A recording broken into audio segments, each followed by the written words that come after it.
Good morning, everybody, and welcome to this update from Valenetic. My name is Marek Baldi, for those of you who don't know me. We have a few people still arriving, and so there'll be a few pings as we let people in, and so apologies for that. But this morning we have about half an hour together with Jazzy Sandhu. Jazzy is the product owner for various products from the messaging side of Valenetic's digital processing services implementation. And Jazzy is going to be walking us through the SFTP folder structure that is now proposed to be implemented. So, and the meeting is being recorded. Thanks for the question. And it's being recorded and will be distributed after the session, probably early next week after we've converted it to a shareable link. So without any further ado, I'll sign off for the moment, hand over to Jazzy, but just before I do that, I'm going to share Jazzy's presentation screen, which hopefully I will get right. And here we are, yeah. So okay, I will need to somehow have this working slightly differently, but let's go from where we are now. Okay. Thanks, Marek. Good morning, everyone. So my name is Jazzy Sandhu. I'm the PO at Valenetic for the EDI messaging work streams and a couple of other work streams too. But this is a short presentation just to go through our proposed solution of the folder structure that we have put together. We only have 30 minutes. I know there will be questions. So basically, we'd just like to go through what our current solution is, what our proposal is, go through an example as well, and then answer any questions towards the end. Do you want to move on to the next slide, Marek, please? Okay, so the current folder structure that was published in the connectivity guide is determined by the market group reference, which is the concatenation of the IE count and the user ID. Then it has a folder of inbound or outbound, and then a subfolder for each of the EDI message types, as shown on the right-hand side. Oops, disappeared. There you go, it's back again. And yeah, so we have, I've just taken a snippet of what was actually in the connectivity guide for the outbound and then the inbound.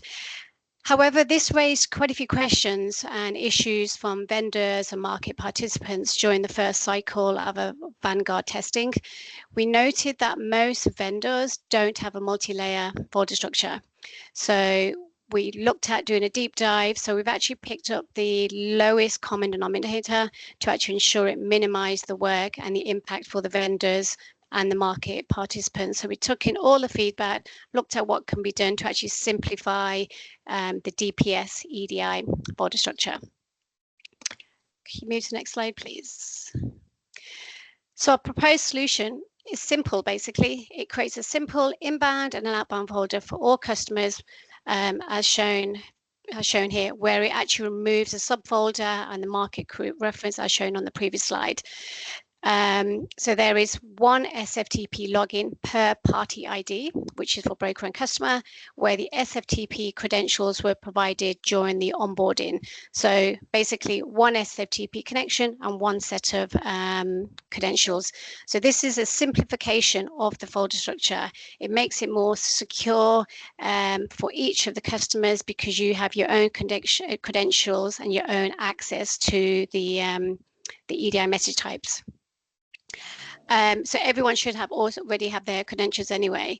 So this was just make it universal for all customers by taking in, like I said, everyone's feedback and going back down to the lowest denominator. So it's basically a simplified structure. Next slide, please. So the example I've shown here is just showing a simple and outbound folder. I don't have an example of an incoming message format, but all incoming messages will be placed in the inbound, and there is no expectation, I believe, on any pattern for inbound file names, as it varies from client to client and they are not consistent. All the outbound files will be in the outbound folder and as the file format shown as below. So the example we've provided is for a BSM message. So you have a TF, which is a prefix for test file. If it's when it goes to production, it will be with a PF.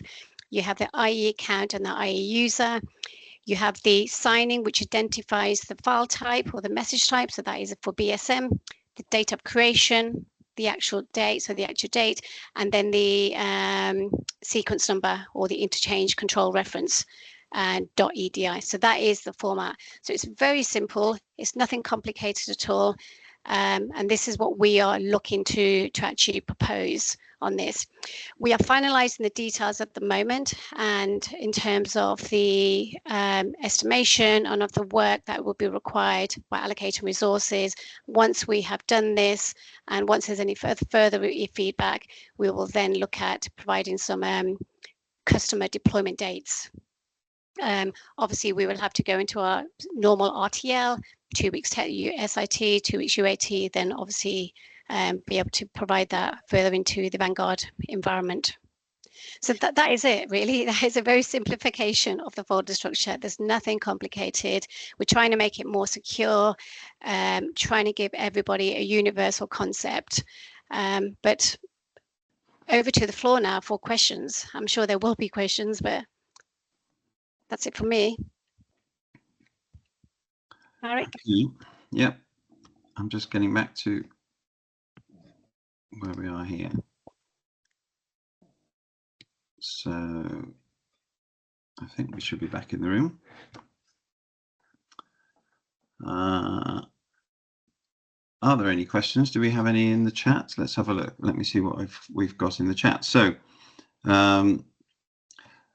question from Phil, are the user credentials new or existing ones? I think I can take that, Jazzy. There are all the credentials are being issued new as companies are being onboarded to DPS. Would that be fair, Jazzy? Yeah, that's correct. Yes.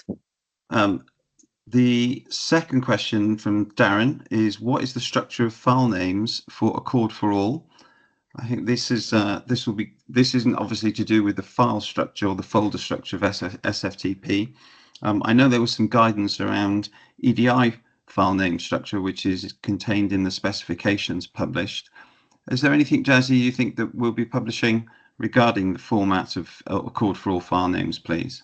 Yeah, there will be. So the concept for the Accord for All and the standard EDI messages, excuse me, we still have the market group reference at the beginning. So will be the concatenation of the IE account and IE user, the message type, the date, and the interchange control. It'd be very similar to what I've already highlighted for the standard, because obviously, as you know, Accord for All is based on the EDI standard messages. The only difference will be it'll be a .xml rather than .edi. Perfect. Thank you very much. There's a question from Simon Ray about the approach for those using Accord for All via the XDH, which I think is regarding potentially the SOAP version, the SOAP API for retrieval. And I think this is being addressed elsewhere. I know that Alvaro was talking to a number of companies about that. Any update on that at all, Jazzy? So this is, I think we do have, we've gone through, I was part of those meetings as well. We've gone through the market people to get the information. Now we need to put a proposal together. And I believe that is something that I've got a meeting with Alvaro later, so I'll bring that up as an action. He did say that we will be communicating that at some point. So I'll get the details and we can provide those. Brilliant. Thank you very much. Phil Clark has asked if he hasn't had new credentials by now, should he have? I guess that is all to do with the onboarding process, Phil, and that will be they will come as a natural extension or follow on from the onboarding process. That's correct. So as soon as you've onboarded, then the credentials are usually sent out via secured email. So as Marek says, yeah, it depends if you've been onboarded yet. If not, then please reach out to the onboarding team. Okay, Phil's also asked a supplementary question. They have active and runoff messages. Would they all be in one folder? Active and runoff. I'm assuming they would be, but let me take that away and come back on that. Okay, sure. I'm just going through the questions in the chat. I know a couple of people got their hands up at the minute, and they're coming thick and fast. In terms of file sequences, will the old sequence be respected, or rounding off the sequence? I guess maybe moving on to another. This is different, I would imagine, or is it the same as the EDI sequence numbers, which of course are scheduled to have a jump in them, an increment to another number? They will be. So on the Valenetic website, there is it has been communicated about the sequence numbers. They will not continue from the Heritage Services sequence number. They're going to be, I think they're going to take the next, reset them to the higher or current sequence. So for example, if it's 5,400, they'll hypothetically will pick 6,000 as a new reset for all EDIs for all customers. There is, like I said, it is on the Valenetic website, so you can get the details from there too, or we can send the link. Fantastic. We can sort that out. If one of you, like, or person asking that question, if you'd like to contact myself directly, then I'll get that sorted for you. Question from Richard Fairbrother. Does this also apply to non-Blueprint 2 messages such as ESA? Is that a bespoke message, ESA? Because that's not part of my bespoke list that I have. It's not something, perhaps, Richard, you could clarify that a bit later on, and we'll come back to that. Now from Nakomo Kozi, is it possible to keep the folder structure for our company because it works with our current scripts? I think, Nakomo, the answer to that is unfortunately not, and there will be some work to do. I think if you talk to your service provider, or if you want to get your IT teams to get in contact with myself or Nick Calder, then we can potentially help you with that. Darren Merritt asked, our call for all file names will also have a sequence number per day and file for the entire daily batch per type per day as well. Will that continue? Day has a sequence number, that's correct, yes. Right, okay, so that should continue. Thank you. Manish, okay, I think that's a question about onboarding, Manish, and those, you should reach out to the team that is onboarding your organization. Go through your Blueprint 2 champion that is published on the website, the Blueprint 2 website, in the engagement section. That will show you who your Blueprint 2 champion is. And then we have the next question. Is the proposed solution finalized, or are there further changes to the folder structure? It's a proposal that we're putting forward, and this is where we wanted to preempt this before the meeting on Monday as well. So it is a proposal. I have had a few questions come back to me in regards to yes, they would like this, or some have said do want to change, but we are trying to make it universal, like I mentioned. So I would like to go, I'm pushing this proposal forward. If there are any concerns, then please do raise them with us. From what I'm hearing, it's not too much of an issue because it is very simple. It's a simplified, it's secure. But yeah, we can further discuss that. Okay, fine.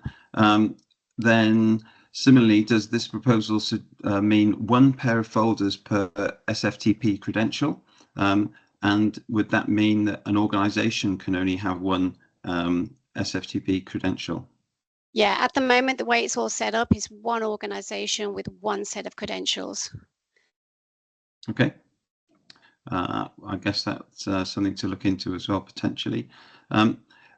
Terry Spooner's asked, if new user credentials are being issued, will there also be new SFTP public keys needed to be provided to Valenetic? I think the answer is yes, quite clearly. That's part of the onboarding process, Terry. Yeah. Bren has asked, oh, this is a private keys and public-private keys question, I think, which is also sitting with some of the other teams, the CISO, I think, CISO team, to answer, which is people asking about why are there private keys needed for this instead of just the usual public key. Would you have any insights into that at all, Jazzy? I know this is with another team to answer. I don't, unfortunately, but we can take that away and we make a note of that. Okay, thank you. Gary Huckins has asked, can you confirm timescales of when the proposed folder structure will be implemented? Will it be in place for customer testing? That's what we're looking to do. So once the proposal has been formalised, like I said, we're doing the finalising the details of that and then provide an estimation of resources. And then we will then provide dates of SIT testing and then obviously into customer testing for deployment as well. Okay, thanks, Jazzy. Phil Clark's asked, I think today there's a separation between Lloyd's, ILU and Lerma messages. And Phil's question is, will Lloyd's and London Market messages all be bundled into the same folder? Yes. Okay, that seems like a quite definite answer there, Phil. Then David Singh, do you have any results from your POC concept testing you can share, please? I'm not quite sure how that relates to this, David.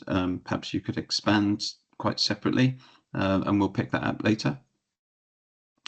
Then we have Eminent Ramesh. Sorry, I'm quite not sure how the email has been presented here, so apologies for that if I pronounced it correctly. Are there any challenges in sticking onto the existing pre-BP2 folder structure even after Blueprint 2 goes live? I think the challenge will be if it's different to live, then yes, it obviously won't work the same way. You're going to have to take account of the new change, I'm afraid. And during testing, hopefully you'll have ample time to do that. Rob Pullinger's asked, some clients need a separate pair of folders per broker number to support multiple broking systems. In this proposal, Rob doesn't think this is going to work if they only have one SFTP logon. What do you mean by different brokers? So if you have one SFTP login, is this referring to Brokersure by any chance? Well, it's referring to, I can perhaps expand on this. If you consider the situation where you have a company acquires another company that has a different broking system entirely, which many companies do have multiple broking systems from multiple providers, then what would be the mechanism for, because today that they would use different user credentials, and folder structures. And so how would that potentially work in the future? Okay, let me take, can I take that away, please? Okay, thanks for that, Rob. Then we have Chris's question. I assume it's similar to the existing folder structure, except the folder names like inbound and outbound instead of custom names. Is that the case? I don't know if you're able to provide that's an example of that, Chris. So similar to the existing folder structure, I guess for some people it will be similar to the existing folder structure, but not for everyone, except for the folder names. Okay, that's another one we're going to take away and have a look at, Christopher. Thank you. Chris Davis has asked a question, kindly presented by Bren. When the proposal is issued, will there be clear before and after view of the folder structure to allow us to efficiently analyze our existing jobs and to perform an impact analysis? In addition, will this proposal be confirmed? When will this proposal be confirmed? Sorry. I think what we can do is, like I said, this is what we're proposing. We can have a further discussion next week internally. And I can say we're taking in on all this feedback as well, and then formally communicate that, Marek. And then on top of that, maybe I can then look at the dates as well of when we can actually get that tested and deployed. Okay, great. Thank you very much, Jazzy. Dolly's asked, under this new folder structure, until this new folder structure is in place, can we still test under the existing structure? Yes, you can. Yes. Okay, and by existing, are we talking about then the existing, I guess, Dolly, the existing structure in test, not the BAU folder structure that may be in place today? Yeah, so the existing one is the one I showcased on, I think, the slide 2 or 3, where Yes. it shows the market group reference, and then the inbound and outbound, and then the individual EDI message types. Okay. All right. Then, so I think the answer, Dolly, is yes. So Phil Clark's asked, why do you have to change the folder structures? This will cause lots of work on client sides. And I guess this is a few people have sort of thumbs up to that as well. I guess there has been a number of pieces of feedback that have come back since the folder structure, or the change to the folder structure, has been announced, or rather the new folder structure has been announced. So I think, Phil, it's really been in response to that, and I think from my perspective, looking after the service provider community, it's been very much that essentially we're trying to, well, Vernetic's trying to reduce considerably the impact of any changes on the market for this, and to simplify things going forward as well. Anything we could add to that, Jessie? No, I think that's correct. We want it just to have I think it's to make it more secure and not have universal credentials. This will be secure because you'll have your own SFTP login and your own credentials. That's as secure as it can get, and that's why it's very simplified. But we will take in what some of the feedback as well. We've tried to look at all of the feedback, but we'll come back on that next week. Okay, thank you. Simon Jordan's asked, it seems like a big change as messages for all broker numbers and carrier stamps for the same organization will be in the same folder. Isn't this less granular than the typical structure in production today? It is granular, yeah. Or less granular? Less granular, yeah. I mean, I've seen the one in production, and it's very bespoke, and it has been bespoke for multiple years before my time as well. So, yeah, I think that's something we'll have to have a look into, Simon. Okay. And he asks a supplementary question then, are file names for all messages being changed to conform to the example that you showed in the slide, or just for EDI messages? For EDI. This is purely for EDI messages. The CWT struct file name, that stays the same. We're not changing that. It's purely just for the EDI. And the accord for alls, they would stay the same as they are? Same, yeah. Okay, that's great. Phil Clark's put a question. For his organization, they have multiple third parties and in-house systems accessing different messages for different companies. He has a concern that a single user could cause big issues in that particular situation. I guess that's something to look at in terms of the organization of how messages are sent and received as centrally, and then how they're divided up. I'm not sure how many companies actually give out those credentials to third parties. I think usually, certainly for many firms, they send and receive the messages themselves, and then make the messages available or collect them from the various third parties. Yeah, because there's no special provision at the moment for third party vendors onboarding. So certainly not as part of the DPSA that organisations are signing. Yep. Okay, we have one. Sorry to come to the hands now. And Jack Woolnoth. Jack, you've got a question. Thank you for your patience, by the way. Oh, Jack's put his hand down. Okay, fair enough. I've scared you away. I didn't mean to scare you away. Sorry. That wasn't the intention. Okay, Nikki Miller's asked a question. Okay, so she just said, thanks for the session. Like to consult with others in the firm before sharing feedback. when Nikki's question is then, when would you like feedback by?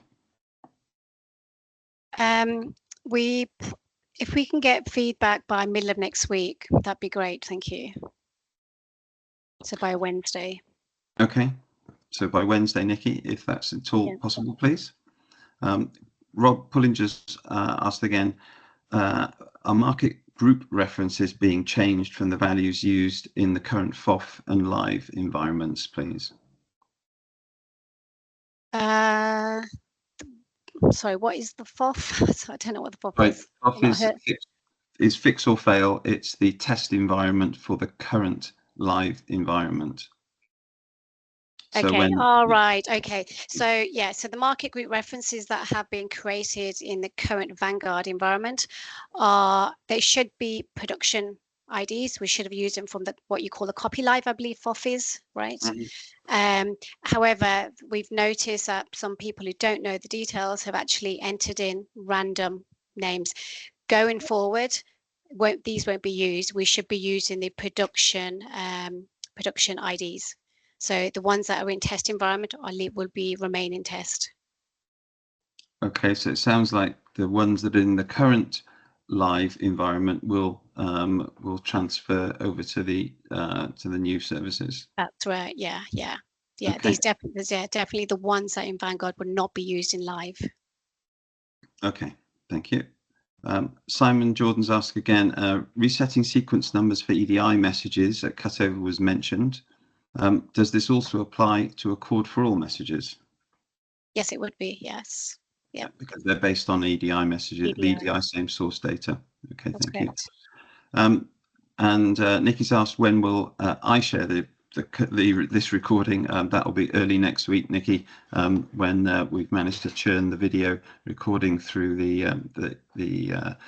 YouTube processor. But we'll get that to you early next week. Certainly for everyone who's was invited to this this session, and also to everyone who's attended. And with that, we are at 11:30 on the dot. How about that? And we've pretty much run out of questions as well. So for today, I think that was fantastic. You were able to, well, everyone who's joined the call, thank you very much. Thank you all for your questions. Really appreciate it. Jazzy, thank you very much for battling through those. I fired those at you faster than a speeding bullet most of the time, and you caught them all. And for those questions that remain outstanding, obviously we'll capture those and we'll be responding to you individually. Hopefully we'll be able to get those answers to you as quickly as possible, but there may be some more updates in Monday's session, if you're able to see that. If you're not going to Monday's session, we will of course be circulating the videos of the session and the presentations after that. And as and when I circulate the video for this, then the slides that accompany it will also come with it as well. Anything else you'd like to add, Jessie, before we go? No, just thank you for your feedback. We'll take that on board, and we'll be communicating within the next 2 weeks. Thank you very much for your time. Appreciate it. Thank you. Thank you very much, everyone. Bye-bye. Bye.